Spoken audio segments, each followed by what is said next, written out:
Pemirsa, berkaca dari jargon dan konten gimmick yang belakangan ini hilir mudik di tahun politik, benarkah gemoy efek dari Prabowo mencoba menduplikasi strategi Bongbong Markos untuk memenangkan pemilu? Dan apakah pemilih pemula ini lagi-lagi menjadi sasaran empuk gimmick politik yang minim gagasan?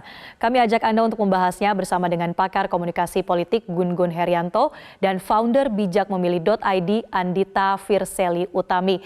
Selamat pagi Pak Gun Gun dan Mbak Afu, apa kabar? Selamat pagi, kabar baik. Selamat pagi, kabar baik. Senang Kabar di baik sini. semua ya.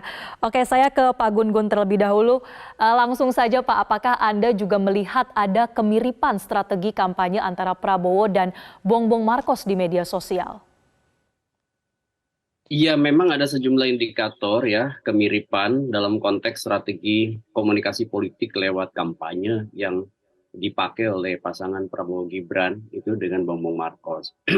Itu terlihat dari pertama penetrasi ke media sosial yang begitu kuat ya, dengan pendekatan yang lebih menekankan pada tingkat kesukaan tinggi untuk menaikkan tingkat elektabilitas. Jadi perspektif yang dibangun itu bukan pada hal-hal yang sifatnya fungsional tetapi sentuhan-sentuhan emosional. Contohnya misalnya lewat gimmick yang belakangan ini sangat intens sekali menyasar hampir seluruh platform media sosial yang digunakan. Nah, kalau kita lihat misalnya, ini menurut saya punya beberapa alasan ya, dan ini terhubung tentu dengan landscape ya pemilih di Filipina yang agak-agak mirip dengan di Indonesia kondisi faktualnya. Contoh misalnya pertama, keberadaan pemilih di bawah 40 tahun. Itu kan Filipina waktu 2022 kemarin itu 56%.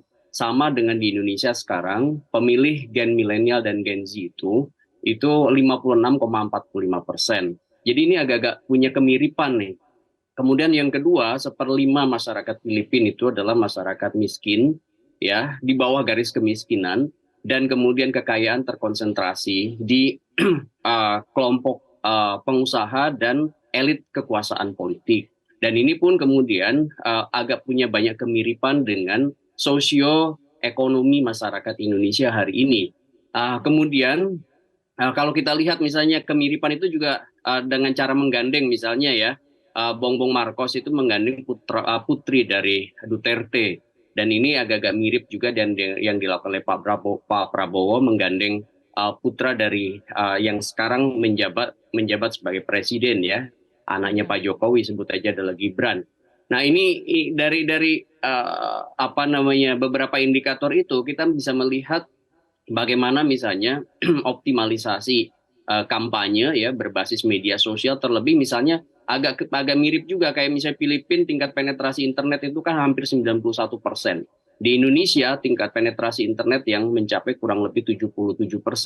Jadi ini optimalisasi media sosial seperti TikTok, kemudian Reels ya, kemudian juga macam-macam media sosial lain yang sifatnya audio visual, mudah dicerna, mudah dibagi, itu yang kemudian dimanfaatkan, diamplifikasi, diresonansi oleh pasangan Bongbong Markos, Ferdinand Marcos ya, Junior, itu kemudian agak-agak mirip yang juga sekarang dipakai oleh Pak Prabowo dengan pasangan Gibran. Contoh misalnya Gibran dan Pak Prabowo di hari pertama kedua kan tidak kemudian langsung pada masuk ke substansi gagasan, tapi lebih pada bagaimana meramaikan media sosial. Bahkan Gibran masih ngantor, Pak Prabowo juga masih ngantor, dan tidak ada dialektika gagasan pemikiran yang kemudian apa namanya dilakukan di banyak tempat, tetapi kemudian intens sekali penggunaan media sosialnya.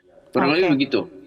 baik, ada indikator-indikator yang mana kemiripan itu jelas terlihat ya antara yang digunakan strateginya Bongbong Markos dan juga Prabowo Subianto. Pak Gun Gun, bisa jadikan salah satu paslon ini lebih unggul di media sosial dari segi masifnya konten yang kemudian berbasis gimmick. Tapi apakah itu menjadi jaminan populer di media sosial, artinya akan sukses juga meraih suara publik di bilik suara? Tanggapan Anda bagaimana? Iya, tidak bisa strategi tunggal ya. Connected media itu yang seringkali kemudian menjadi realitas politik yang memenangkan pasangan capres-cawapres dalam kontestasi elektoral. Jadi kerap kali media sosial itu juga bubble ya, gelembung gitu ya. Makanya kemudian harus ditarik juga dalam konteks ini adalah ke dunia real, ke dunia nyata. Makanya kemudian kita juga harus menyiapkan ya skeptisme, harus menyiapkan kritisisme menyangkut apa yang kemudian fenomena yang berlimpah di media sosial. Saya pikir ya kampanye kita harus naik kelas ya, konsolidasi demokrasi kita juga harus naik kelas ya. Jadi bukan hanya semata-mata hal-hal yang receh yang kemudian mungkin ya menaikkan tingkat kesukaan, tetapi kemudian tidak memverifikasi gagasan para kandidat untuk karena begini, ini momentum sangat serius bagi Indonesia saat ini dan ke depan.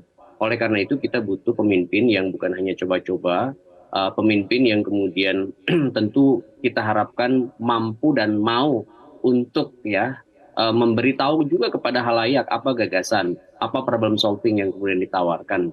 Sekaligus mengemas ya cara-cara kampanye yang berkeadaban.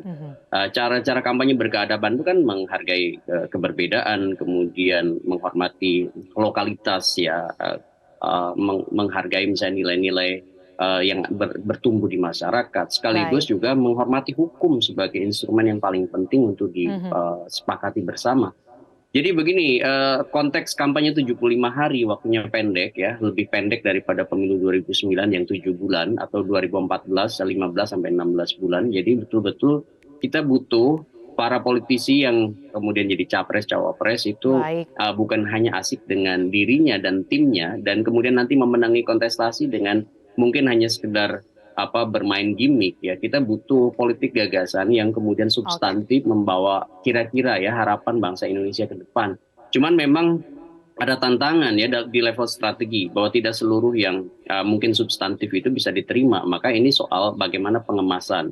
Misalnya bagaimana menurunkan narasi yang berat itu menjadi narasi yang segmented bisa diterima misalnya di kalangan-kalangan tertentu seperti milenial atau Gen Z. Jadi misalnya ya, yang berat soal geopolitik, ekonomi, kesehatan itu bisa diturunkan dengan narasi-narasi yang mudah dicerna di media sosial maupun di platform media lainnya. Begitu.